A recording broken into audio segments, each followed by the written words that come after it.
ஓம் நம சிவாய. ஆன்மீக நண்பர்கள் அனைவரையும் சிவமே என் தவம் சேனல் சார்பாக மீண்டும் உங்களை வரவேற்கின்றேன்.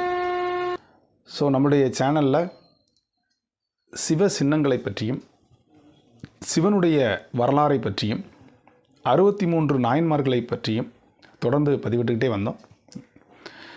தற்பொழுது ஒரு புதிய முயற்சியாக ட்ரெண்டிங்காக இருக்கக்கூடிய ஒரு விஷயத்தை பற்றி தான் இன்றைக்கி நான் உங்களோட ஷேர் பண்ண விரும்புகிறேன்.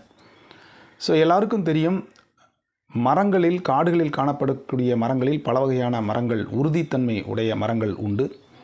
தேக்கு இருக்குது, டீக்குட்னு சொல்லுவோம். எபோனி என்று சொல்லக்கூடிய கருங்காலி இப்பொழுது மிகவும் பிரபலமாக இருக்கக்கூடிய மரங்களில் ஒன்றாக இருக்கின்றது. இது சில இடங்களில் மட்டுமே காணப்படக்கூடிய அரிதாக காணப்படக்கூடிய மரங்களில் ஒன்று. முற்காலத்திலலாம் பார்த்திங்கன்னா எல்லாமே தேக்கில் தான் அதிகமாக பலகையாக இருக்கட்டும் அல்லது கட்டிலெலாம் செய்வாங்க. அதே மாதிரி இந்த எபோனி என்று சொல்லக்கூடிய கருங்காலியில் செஞ்சு போட்டாங்க. அவ்வளவு மரங்கள் இருந்தது. இன்றைக்கி மனிதனுடைய பயன்பாட்டிற்காக மரங்கள்லாம் வெட்டப்பட்டு போயிடுச்சு. அதே மாதிரி நம்மளுடைய இந்து கலாச்சாரத்தில் ரிக், யஜூர், சாம, அதர்வணம் என்று 4 விதமான வேதங்கள் இருக்குது. உங்களுக்கு இந்த 4 விதமான வேதங்களிலும் பல்வேறு விஷயங்கள் சொல்லப்பட்டிருக்கின்றன. நிறைய நம்மளுடைய ஆன்மீக நூல்களிலும் கூட இந்த உபயோகப்படுத்தக்கூடிய சின்னங்கள் சிவனால் அணியப்பட்ட சின்னங்கள், அவருக்கு பிடித்த சின்னங்கள், அதனால் என்ன பலன்கள் ஏற்படக்கூடியும் என்பதற்கான சின்னங்களில் ஒன்றுதான் இந்த கருங்காலி மாலை. தற்பொழுது மிகவும் பிரபலமாக பேசப்படுகிறது. அது பிரேஸ்லெட்டாகவோ அல்லது பார்த்திங்கன்னா மாலையாகவோ செய்து இப்போது போட்டுட்டு வராங்க. அது ஏன் போடணும் அப்படின்னு கேட்டால், நல்ல நாள்பட்ட மரங்களின் இல்லை அந்த மரங்களை வெட்டி எடுத்து அதனுடைய கோர் பகுதி என்று சொல்லக்கூடிய அந்த நடுப்பகுதியில் இருக்கக்கூடிய பகுதியில் இருந்து வெட்டி எடுத்து இந்த கருங்காலி மாலை செய்கிறாங்க. இந்த கருங்காலி மாலையில் நிறைய டூப்ளிகேட் இருக்குது.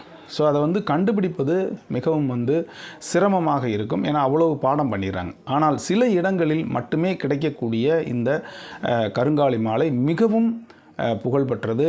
எஸ்பெஷலி பார்த்திங்கன்னா ஒரு பொதுவாக பார்த்திங்க அப்படின்னா, ஏன் நம்மளுடைய ஒரு குறிப்பிட்ட மரங்களில் நாம் ஜன்னல், நிலை எல்லாமே செய்கிறோம் அப்படின்ற அதற்கு காரணம் அதனுடைய உறுதித்தன்மைக்காகவும் நமக்கு ஒரு நெகட்டிவிட்டி வராமல் இருக்க வேண்டும் என்பதற்காகவும் தான் இது பயன்படுத்தப்படுகிறது. இந்த கருங்காலி மாலை அணிவதன் மூலம் நமக்கு வரக்கூடிய எதிர்மறையான சிந்தனைகள், அதே மாதிரி நமக்கு எதிராக இருக்கக்கூடிய அந்த நெகட்டிவிட்டி என்று சொல்லுவோம் பார்த்திங்களா, அதெல்லாம் வராமல் இருக்கும். கண்டிப்பாக அது அணுகாது. அந்த அடிப்படையில் தான் இன்றைக்கி ரொம்ப பிரபலமாக இருக்குது. ஈவன் சினிமா நட்சத்திரங்கள்லேருந்து எல்லாருமே போடுறாங்க. முன்னால் நம்ம சிவபக்தர்கள் என்றால் கண்டிப்பாக பார்த்து வணங்குவது போன்று விபூதி அணிஞ்சிருப்பாங்க, நீரில்லா நெற்றி பால் அப்படின்ன மாதிரி. அதே மாதிரி பார்த்திங்க அப்படின்னா ருத்ராட்சம் அணிந்திருப்பாங்க.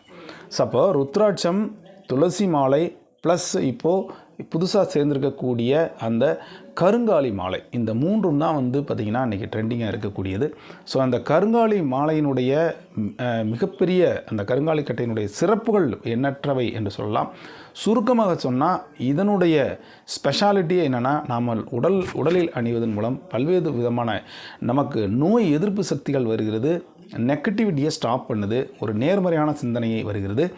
இதை யார் அணிய வேண்டும், யார் அணியக்கூடாது, அல்லது எந்த ராசிக்காரர்கள் அணியணும், எந்த ராசிக்காரர்கள் அணியக்கூடாது என்பதை பற்றிய ஒரு தொடர்ச்சியான பதிவுகளை இனிமேல் நம்மளுடைய சேனலில் பார்க்கலாம். அதனால் ஆன்மீக நண்பர்கள் மற்றும் சிவபக்தர்கள் மற்றும் இது ஒரு குறிப்பிட்ட மதத்தை தாண்டி யார் வேண்டுமானாலும் அணியலாம் என்பதனால் இதை நீங்கள் தொடர்ந்து பாருங்கள். நிச்சயமாக இது உங்களுக்கு ஒரு நல்ல தகவலாக இருக்கும். மீண்டும் அந்த சிவமையின் தவத்தில் பல்வேறு விதமான சிவனை பற்றிய அவர் இருக்கக்கூடிய முக்கியமான இடங்கள், அவர் வரலாறு, அவருடைய திருவிளையாடல்கள் பற்றி தொடர்ந்து பார்த்துக்கிட்டே இருக்கலாம். மீண்டும் அடுத்து ஒரு நல்ல பதிவில் உங்களை சந்திக்கின்றேன். ஓம் நம சிவாய. இதுவரைக்கும் சிவமே என் தவம் சேனலை சப்ஸ்கிரைப் பண்ணலாம். சப்ஸ்கிரைப் பண்ணிட்டு கூட தர பெல் ஐக்கானை கிளிக் பண்ணிடுங்க.